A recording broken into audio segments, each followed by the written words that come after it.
කොහොමද ඔයාලට? අද මම වීඩියෝ එකෙන් ගේන්න හිතුවේ අපිට එදිනෙදා ජීවිතේ ඇති කරගන්න පුළුවන් හොඳ පුරුද්දක් ගැන. මේක කිව්වොත් සමහරවිට එකපාරම හොඳ පුරුද්දක් කියන්නේ කෑම මේසේ ඩයිනින් ටේබල් එකේ ඉඳලා කෑම ගන්න එක. දැන් ඩයිනින් ටේබල් එකක් තියෙන කෑම ගන්න තමයි. ඕක මොකද්ද අමුතුවෙන් කියන්නේ කියලා හිතෙන්න පුළුවන්.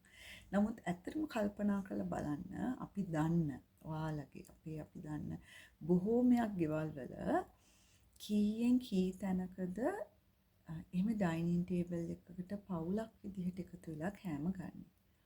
වේල් තුනම නැතත් අඩුම තරම එක වේලක් හරි අපි එහෙම ගන්න පවුල් කීයෙන් කී දෙනාද අපි දැකලා තියෙන්නේ. ඉතින් මට හිතුණා මේ මාතෘකාව ඔස්සේ අද කතා කරන්න. මොකද මගේ ඉස්සරහට එන්න තියෙන වීඩියෝ ටිකකට ඔයාලට මේ ලොකු අත්වැලක් වෙයි මේ වීඩියෝ ටික. මොකද ගොඩක් අය මගෙන් අහන ප්‍රශ්නයක් තමයි ඔයාලා මාව පුද්ගලිකව දන්න බොහොමයක් අය දන්නවා මගේ දුව අවුරුදු 17ක් කුයි මාස 6ක් වෙන ටිකක් වෙනස් විදිහකට ඇකඩමික් පාත් එකක් ගත්ත පබෙක්කයක්.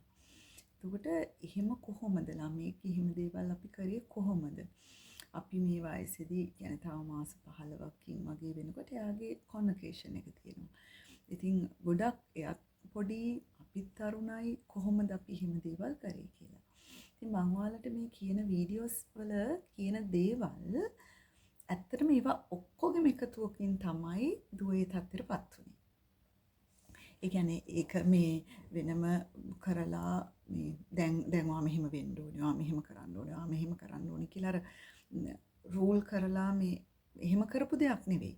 ඒ තිබ්බ චූටි දේවල් පුරුදුවල එකතුවක් විදිහට තමයි දුවගේ ජීවිතේ ඒ විදිහට හැදුනේ. ඉතින් ඒ ගමනේ අපිට එයාව ඒ විදිහට හදාගන්න. දැන් ඔයාලා මේ වෙනකොටත් දන්නවා යා මගේ දුවට දීපු බෙහෙත කියලා වෙනම මේක ප්ලේලිස්ට් එකක් තියෙනවා. ඔයාලා දැකලා ඇති මගේ YouTube channel එකේ. කවුරු හරි අම්මා කෙනෙක් සෆර් කරනවා නම් තමන්ගේ බබා ස්ක්‍රීන් එකට ඇබ්බැහි වෙලා එහෙම නැත්නම් ස්ක්‍රීන් එකෙන් ගලව ගන්න බෑ. ඒක තමයි තියෙන ලොකුම යුද්ධය කියලා හිතෙනවා නම් අපේ දුව එහෙම වුනේ නැත්තේ කොහොමද කියලා මම මේ වීඩියෝ සීරීස් එකේ කියනවා චුට්ටක් බලන්න. ඒක ඔක්කොම මට අප්ලෝඩ් කරගන්න ඇත්තටම බැරි වුණා මේ එන කටයුතුත් එක්ක කලබලේ හින්දා මම ඒ ටික හිමීට අප්ලෝඩ් කරන්න. නමුත් ඔයාලට එතන පොඩි විනාඩියටත් අඩු වීඩියෝස් කීපයක් තියෙන පුළුවන් නම් බලන්න. ඒකත් අපිට ලොකු හේතුවක් වුණා දුවගේ මේ ගමනට. ඒකට මම අද කතා කරන්නේ එක පුරුද්දක් ගැනනේ. කෑම මේස එකට ඉඳලා කන එකෙන් මගේ දුවට ලැබිච්ච වාසිය මොකක්ද කියලා. ඉතින් අපේ ගෙදර බබා චූටි කාලේ ඉඳන්ම ඇත්තටම අපේ අම්මත් හිටියා අපිත් එක්කම. ඒකට අපි 4 දෙනයි. ඉතින් අපි මෙයා චූටිම කාලේ ඉඳන් ඉස්සරින්ද මේක අපේ ගෙදර මම විවාහ වෙලා එන්නත් කලින් අපේ ගෙදරත් තිබ්බ දෙයක්. අපි කෑම මේසේ එකට කෑම ගන්නෙ. වේල් 3ම ගන්න දවස් තියෙනවා.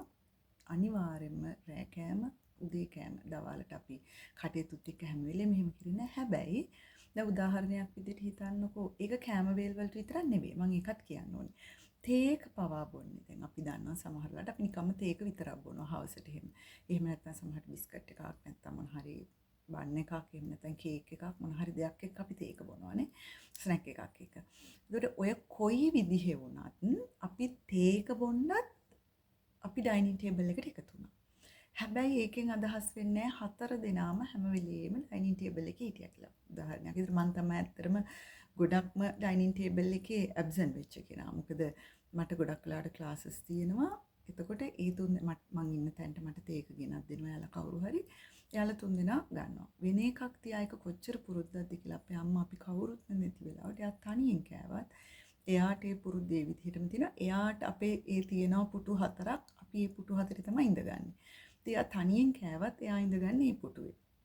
ඉතින් ඕකේ දැන් මම කිව්වොත් මොකද්ද ලැබිච්ච ප්‍රයෝජනය අපිට කියලා. අපි දැන් මෙහෙම දරුවාගේ පැත්තෙන් මේ ප්‍රශ්නේ හිතමු. දැන් මම දරුවා නම් මගේ අතින් අද මොකක් හරි වැරද්දක් වුණා. ළමෙක් එක රණ්ඩු වුණා නැත්නම් ඉස්කෝලේ මොකක් හරි නෝටි වැඩක් කරා. මගේ හිතේ මොකද්ද තියෙන්නේ? මේක ක්ලාස් ටීචර් කියයිද අම්මිට? කවුරු හරි යාළුවෙක්ගේ අම්මි කෙනෙක් කියයිද? මේක අම්මිට ආරංචි වෙයිද? මම කොහොමද මේක කියන්නේ? අපි හිතන්නේ මොනවා හරි විදියක් කියලා. එහෙම නැත්නම් පන්ති කාමරේදී බුලි වෙලා යාළුවාට hina වෙලා මොන හරි ප්‍රශ්නයක් වෙලා. එහෙම නැත්නම් එයාගේ ටෙස්ට් පේපර්ස් බෙදලා එයාට ලකුණු අඩු වෙලා හිතපු නැති විදිහට. දරුවෙක්ට දවස ගෙවෙනකොට එයාටම ආවේනික එයාගේ චූටි වයසට දරා ගන්න බැරි සිදුවීම් ඕන තරම් වෙන්න පුළුවන්. එතකොට විශේෂයෙන් අර රාත්‍රී කෑම වෙලාව අපි එකට ගන්නකොට අපිට ඒක හරි හොඳ කමියුනිකේෂන් ප්ලැට්ෆෝම් එකක් අපිට අපිව රීඩ් කරගන්න එක එක්කෙනාට. මොකද අපි දන්නවා අපේ කෙනෙක් දුකෙන් ඉන්නකොට, අපේ කෙනෙක් අප්සෙට් එකේ ඉන්නකොට, අපේ කෙනෙක් බයෙන් ඉන්නකොට, තැති ගැන්නිලා ඉන්නකොට ඒක කාටත් වඩා හොඳට රීඩ් කරන්න පුළුවන් අපිටනේ. ඉතින් අපි ඕක පුරුද්දක් විදිහට ඉන්නකොට දැන් අපි දන්නවා සමහරලාට මගේ වෙන්න පුළුවන්, හස්බන්ඩ් සමහරට අම්මගෙත් වෙන්න පුළුවන්. එයාට එක්ක තාත්තා මතක් වෙලා එහෙම නැත්නම් එයාගේ කවුරු හරි පරණ ඥාතියෙක් කතා කරලා එයා කෝල් එකක් දීලා හිත රිද්දලා අපි හතර දෙනාගෙන් කාට ඒක වුණත් අපිට ඒක දැනෙන ගානට අපි ඒක පුරුදු වුණා. ඉතින් එතන අපිට හොඳ ප්ලැට්ෆෝම් එකක් අපේ ඩයිනින් ටේබල් එක අපිට ඕපන් අප් වෙන්න, විවෘත වෙන්න. ඉතින් ඕක තුලින් අපි හරි විවෘතව අපි දේවල් කතා කරනවා. ඉතින් කාලා චුට්ටක් වෙලා අපි කතා කරගෙන සමහර කාලා අත හොදගෙන ඇවිල්ලා මොන හරි එක්කෝ දැන් අපි හිතමු කෙසල් ගෙඩියක් කනවා වෙන්න පුළුවන්. ඩෙසර්ට් හැම වෙලෙම අපේ ගෙවල් වල මේ හොඳට හදලා ඩෙසර්ට් තියාගෙන අපි එහෙම කන වෙලාවල් හැම වෙලෙම නැහැනේ. නමුත් ඒ නැතත් අපි අත පිහිදගෙන ඇවිල්ලා ඔක්කොම වැඩ ටික ඔක්කොම පිටන් හොදලා ඔක්කොම කරලා ඇවිල්ලා ඒ චුට්ටක් වෙලා අපි විනාඩි 10ක්වත් අඩුම අපි ඉන්නවා. ඒක අපේ හරි ෆැමිලි ටයිම් එකක්. ඒක දුව චූටි කාලේ ලස්සන වචනයක් කියනවා. පවුලක් විදිහට තේ බොන්න එන්නකෝ. එහෙම තමයි අපිට කියන්නේ. දැන් අපි මොකක් හරි දැන් අම්මා කුස්සියේ තේ එක හදලා ඉවරයි නම් එයා අපිට කියන්නේ අම්මි ටී රෙඩි මේ පවුලක් විදිහට තේක බොන්න එන්නකෝ. දැන් එයා දන්නවා ඒක පවුලක් විදිහට අපි කරන වැඩක් කියලා. එයාගේ ඔළුවේ රෙජිස්ටර් වෙලා දැන් ඒක. එතකොට ඒකෙන් එයාගේ පෞරුෂ වර්ධනයේට ලොකු අඩිතාලමක් එයාට ලැබුණා. ඇත්තටම අපිට ඒක අපිටත් කියලා දුන්නේ අපිව ගොඩාක් ළඟින් ඇසුරු කරපු අයියා කෙනෙකුයි අක්කා කෙනෙකුයි ඉතින් තමයි අපිත් ඒක ඉගෙන ගත්තේ නුවරදී. ඉතින් ඒකෙන් අපි ඔයාලට පොඩ්ඩක් මම කියනවට නිකමට හිතන්න කෑ ගහනවා අම්මා උයලා සමහර වෙලාවට. එක්කෝ හැන්දක් එක බෙදාගෙන යනවා කාමරේට ගිහින් කම්පියුටර් එක ඉස්සරහා බල මොන හරි කනවා. එක්කෝ ළමයා ළමයාට කවනවා අම්මා දන්නේ මොනවද කැව්වේ කියලා. ළමයා දන්නේ මොනවද කෑවේ කියලා. මොකද ටීවී එක දිහා බලාගෙන. එක්කෝ ගේම් එකක් ප්ලේ කරනවා. එක්කෝ රණ්ඩු කරනවා. ඔය ඔක්කොගෙම මෙහෙමයි අපේත් කෑම මේසෙදි සමහර වෙලාවට ආගියුමන්ට්ස් ගියේ නැති වෙලාවල් එහෙම නෑ මුකුත් නෑ. හරිම සුවදව නෑ. එහෙම වෙන්න හැනේ ජීවිතේ. ups and downs තියෙනවා. සමහරකට අපිට දුර ටිකක් සැරෙන් කතා කරන්න වෙන වෙලාවල් තියෙනවා. අපි ඒකට අකමැති බව පෙන්වන විදිහවල් තියෙනවා.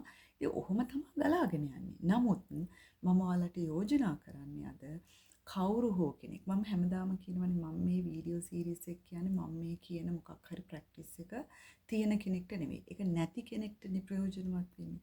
මේ වෙනකොටත් ඔයාලා ගෙදර එක එක්කිනා එක තැන්වල එක වෙලාවට නම් කන්නේ. එක වෙලාවක් යොදා ගන්න පුළුවන් තරම්. ඒ කියන්නේ දැන් හිතන්නකො තාත්තා ඉන්නේ 8ට. ළමයිට 6 ඉඳලා බඩගිනි කියනවා. එහෙමනේ ගෙවල් වල පොඩ්ඩක් ඒ වෙලාවට මොන හරි වතුර ටිකක් පීලා මොන හරි චූටි දෙයක් කන්න දීලා හරි චුට්ටක් තියාගන්න තාත්තා එනකම්. මොකද තාත්තා අපි වෙනුවෙන් වෙහෙසිලානේ ඉන්නේ. ඒතර ළමයි තාත්තගේ මහන්සි මුණ දකින්න ඕනේ.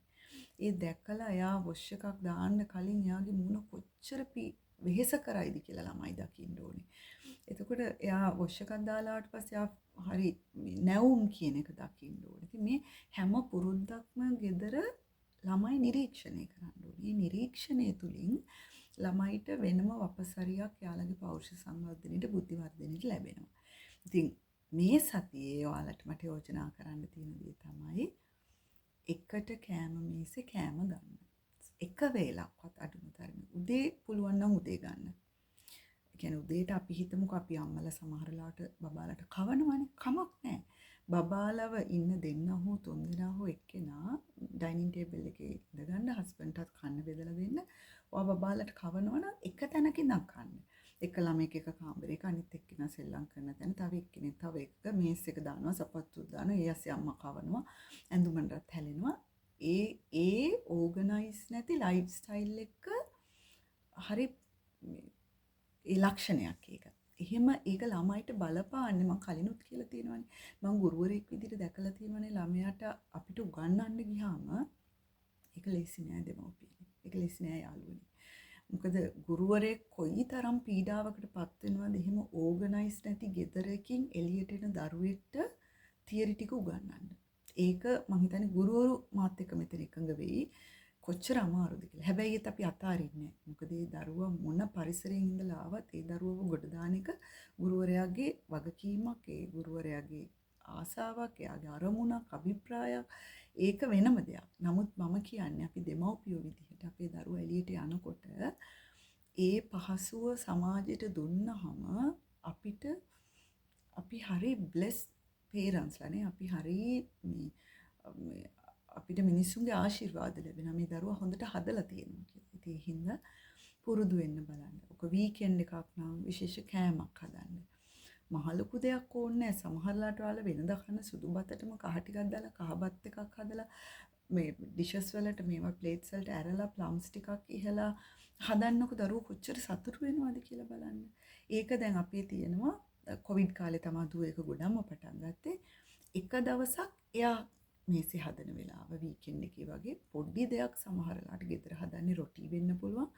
රොටි අම්මා හදන්නේ ලුණු මිරිස් ඔක්කොම හදලා දුන්නාම හැබැයි සර්ව් කරන්නේ ටේබල් එක අරේන්ජ් කරන්නේ යා.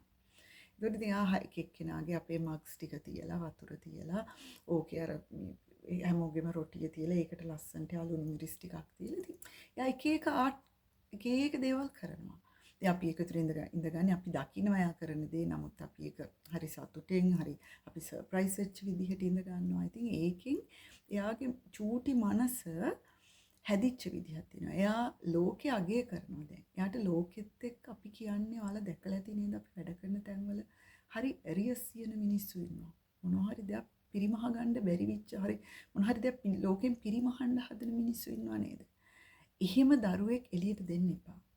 එහෙම දරුවෙක් එළියට එන්නේ ඒ ළමයාගේ චයිල්ඩ්හුඩ් එකේ. එහෙම නැත්නම් ළමා කාලේ එයාට ඕන ඇගීම, ප්‍රශංසාව, අවවාද, රැකවරණය, උණුහුම ඔය දේවල් නොලැබිච්ච තැනදී. ඉතින් අපිට පුළුවන් දැන් අපි දැනුවත් අපේ අම්මලා කාලෙට වඩා ඇත්තරම අපි දැනුවත්. මොකද අපිට දැනුවත් වෙන්න මේ උපකරණයක් තියෙනවානේ.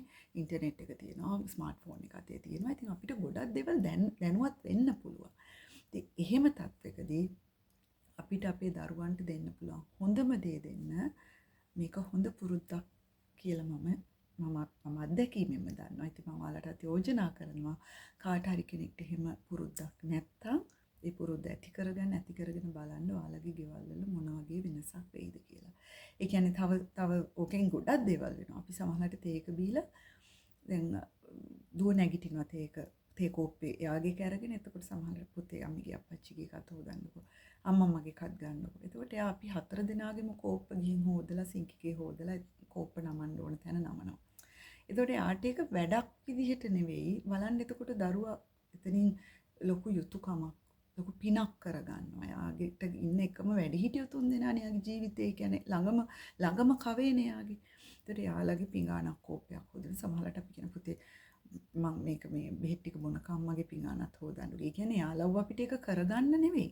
අපි ඉඳලා හිටලා කරනවා. එතකොට එයා කාලයක් ගියාම එයා හිතනවා ඒක එයාගේ ඩියුටි එකක් කියලා. එයා කැමැත්තෙන්ම මෙහෙම එබිලා බල්ලයා කියන කොතේ බීල් ඉවර නෑ නේ ඔයාලා බීලා දෙන්නකෝ. එතකොට එයා තේක බීලා එයා ඉන්නවා. අපේ තේක බීලා ඉවරුනහම අපේ කෝප්පත් අරගෙන ගිහින් හොදන්න. එතකොට අපි ඔක්කොම කාලේ ඉවරුනහම සමහර දවස්වලට අපි උයපු පොට්ස් පිටින්ම මේසි තියාගෙන අපි බෙදා ගන්නවා.